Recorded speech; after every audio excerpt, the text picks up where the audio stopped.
अस्सलाम वालेकुम dear students. आज की इस वीडियो में हम लोग अपने सिलेबस की second poem night mail written by W.H. Auden के बारे में लर्न करेंगे। सबसे पहले हम लोग W.H. ऑर्डन की बायोग्राफी को डिस्कस कर लेते हैं। Was born in 1907 in England and died in 1973 in Austria. He was Anglo-American writer. He was a famous poet of 20th century. He was school and university teacher. And W.H. Auden was very much influenced by the poetry of Thomas Hardy, Robert Frost, William Blake, Emily Dickinson and Jared Manley Hopkins. W.H. Auden की जो poetry है उसमें जो dominant themes हैं उनमें war, death, modern horrors, totalitarianism, love, religion, politics and social concerns और citizenship हैं। अब हम लोग अगर नाइट मेल की पब्लिकेशन की बात करें तो नाइट मेल 1936 में पहली दफ़ा पब्लिश हुई थी। बुनियादी तौर पर बेसिकली ये नज़म ब्रिटिश GPO की दस्तावेज़ी फ़िल्म नाइट मेल के लिए लिखी गई थी और ये नज़म भी उन नज़मों में से एक है जिन्हें सेंसर्ड हालत में हमारे निसाब में शामिल किया गया है। सेंसर्ड मींस कि जिनका कुछ पार्ट, कुछ हिस्सा हमारे सिलेबस में इंक्लूड कर दिया गया है और बाकी जो इसका पार्ट है, बाकी जो हिस्से है वो हमारे सिलेबस में इंक्लूड नहीं किया गया है। अब दस्तावेज़ी फ़िल्म जो है उसमें जब ये डाक गाड़ी इंग्लैंड से स्कॉटलैंड के लिए रवाना होती है तो उसके बैकग्राउंड में उसे के पसे पर्दा ये नज़म कही जा रही होती है और वो नज़म कहने वाला, बोलने वाला कोई और नहीं होता बल्कि वो W.H. ऑर्डन बजाते खुद होते हैं। अब हम आते हैं नाइट मेल की line by line, stanza by stanza explanation की तरफ। The first line is this is the night mail crossing the border. This is the night mail, ये डाक पहुंचाने वाली गाड़ी है। क्रॉसिंग द बॉर्डर, जो सरहद अबूर कर रही है। अब बॉर्डर से मुराद यहाँ पर इंग्लैंड और स्कॉटलैंड का दरमियानी इलाका है जहाँ पर इंग्लैंड और स्कॉटलैंड एक दूसरे के साथ मिल रहे हैं कि ये गाड़ी इंग्लैंड से स्कॉटलैंड के स्कॉटलैंड से इंग्लैंड की तरफ मूव ऑन कर रही है, अपनी मेल वगैरह जो है, डाक वगैरह लेकर जा रही है। अब सेकंड लाइन में W.H. ऑर्डन फिर हमें ये बताते हैं कि ये जो नाइट मेल बॉर्डर अबूर कर रही है, सरहद अबूर कर रही है, इसके अंदर एक्चुअली है क्या। तो वो कहते हैं कि bringing the cheque and the postal order, कि ये अपने साथ चेक और पोस्टल ऑर्डर ला रही है। नेक्स्ट लाइन में फिर वो बताते हैं कि वो पोस्टल ऑर्डर और लेटर्स वगैरह जो है ना वो किन किन लोगों के लिए हैं। लेटर्स फॉर द रिच, कि इसमें अमीरों के लिए भी ख़त हैं। लेटर्स फॉर द पुअर, कि इसमें अमीरों गरीबों के लिए भी ख़त हैं। कि नाइट मेल के लिए कोई गरीब नहीं है, कोई अमीर नहीं है। नाइट मेल के लिए तमाम के तमाम लोग इक्वल हैं और इसमें तमाम के तमाम लोगों के खतूत और पोस्टल ऑर्डर मौजूद है कि रैदर जो है वो गरीब हैं, अमीर हैं, वो बिजनेसमैन है, वो काम करने वाला है, वो छाबड़ी वाला है, कि किसी भी क्लास से वो बिलोंग करता है। तो नाइट मेल उन तमाम लोगों के पोस्टल ऑर्डर और चेक्स को लेकर आ रही है।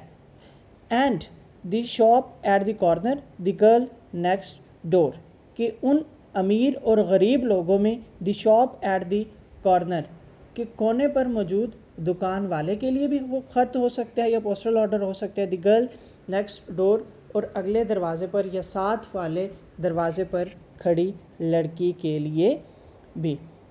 Pulling up be talk a study climb, pulling up be talk a study climb, be talk की चढ़ाई चढ़ती है जो कि एक मुसलसल चढ़ाई है। कि पुलिंग अप बी टॉक, कि वो बी टॉक की चढ़ाई चढ़ती है। अ स्टडी क्लाइंब, कि जो एक मुसलसल चढ़ाई है। अब बी टॉक जो है ये एक स्कॉटलैंड का इलाका भी है और बी टॉक के नाम से वहाँ पर स्टेशन भी है और ये मुसलसल जो है ना एक ढलवानी रास्ता है। कि नाइट मेल जो है इट मीन्स कि अब यहाँ से हम लोग अंदाज़ा लगा सकते हैं कि स्कॉटलैंड से इंग्लैंड की तरफ मूव ऑन कर रही है।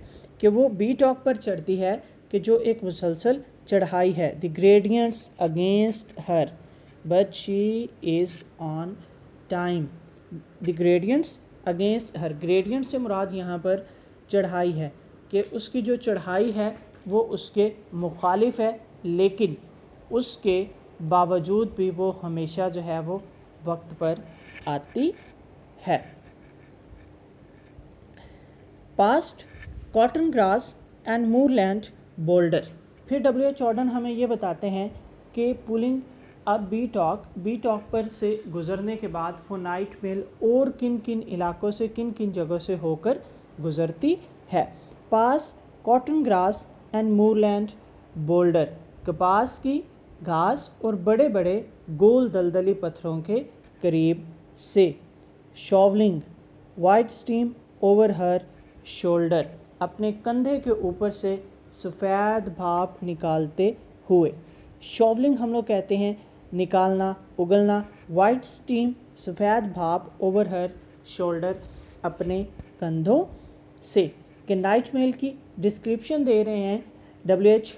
ऑर्डन यहाँ पर कि बी टॉक पर से गुजरने के बाद नाइट मेल कपास की जो घास है और वहाँ पर मौजूद जो मैदान है उसके पास से अपने कंधों में से धुआं निकालते हुए जो है ना, अपने कंधों में से सफ़ेद भाप निकालते हुए गुजरती है।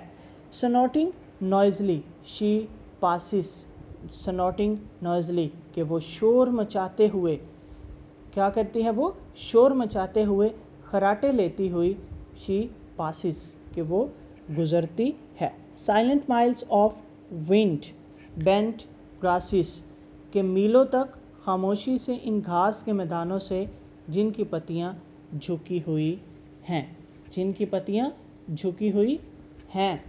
कि snorting noisily she passes, silent miles of wind bent grasses के मीलों तक खामोशी से इन घास के मैदानों से जिनकी पत्तियां झुकी हुई हैं, ये शोर मचाते हुए, खराटे लेते हुए क्या करती है, गुजर जाती है। ये आप लोगों को स्क्रीन के ऊपर भी नज़र आ रहा होगा, जिसको उसने बेंट ग्रासिस कहा हुआ है कि क्योंकि जब ट्रेन गुजरती है तो उसके गुजरने से बहुत तेज़ आवाज़ भी पैदा होती है और उसके साथ साथ हवा भी चलती है, तो उसके इर्द गिर्द जो घास वगैरह होता है या जो भी दरख्त वगैरह अगर होते हैं तो वो क्या होता है कि एक लम्हे के लिए जो है वो बैंड डाउन हो जाते हैं, झुक जाते हैं। तो यहाँ पर इसलिए डब्ल्यू.एच. ऑर्डन ने जो है ना उसको बेंट ग्रास कहा हुआ है कि ट्रेन के साथ साथ जो घास है जब नाइट मेल तेज़ रफ्तारी से वहाँ से गुजरती है तो वो क्या होता है, वो एक साइड पे झुक जाता है। और उसके साथ साथ नाइट मेल के गुजरने से किन किन लोगों की लाइफ के ऊपर इफ़ेक्ट पड़ता है वो नेक्स्ट लाइन में डब्ल्यू.एच. ऑर्डन एक्सप्लेन करते हैं कि जब नाइट मेल गुजरती है तो बर्ड्स टर्न देयर हेड्स, के परिंदे अपने सर घुमाते हैं। कि बर्ड्स टर्न देयर हेड्स, परिंदे अपने सर घुमाते हैं या परिंदे अपने सर इसकी जानिब मोड़ते हैं। एज ही अप्रोचेस, कि जैसे ही वो उनके करीब पहुंचती है। एंड देन कि stare from bushes at her blank face coaches, कि वो झाड़ियों में से जो है ना उसके खाली डिब्बों को झांकते रहते हैं, उसके खाली डिब्बों को देखते रहते हैं। And the second one is कि जो शीप डॉग्स हैं, जो जानवर हैं, एनिमल्स हैं, वो क्या करते हैं कि sheep dogs can not turn her course, के वो जो रखवाली करने वाले, रेवड़ के रखवाली करने वाले कुत्ते हैं, वो उसका रास्ता तब्दील नहीं कर सकते हैं। इसलिए फिर वो क्या करते हैं कि they slumber on with paws across, कि वो सोए रहते हैं। किस तरह से सोए रहते हैं, अपने पाँव को फैलाए हुए। जिस तरह से आप लोगों को स्क्रीन के ऊपर पिक्चर में भी नज़र आता है कि शीप डॉग्स को पता है कि वो उसका रास्ता तब्दील नहीं कर सकते, वो सिर्फ़ और सिर्फ उसके ऊपर भौंक सकते हैं, उसके अलावा वो कुछ भी नहीं कर सकते। तो इसलिए वो भौंकने की बजाय भी क्या करते हैं, आराम से सुकून से जो है अपने पाँव फैलाए वहाँ पर सोए रहते हैं। फिर उसके बाद ना कुछ लोगों ने क्लेम किया हुआ था कि जो नाइट मेल जब चली थी तो लोगों ने ये क्लेम किया था, लोगों ने ये एतराज़ किया था, दावा किया था कि नाइट मेल के चलने से जो है ना उनकी नींद में खलल पड़ेगा। तो डब्ल्यू.एच.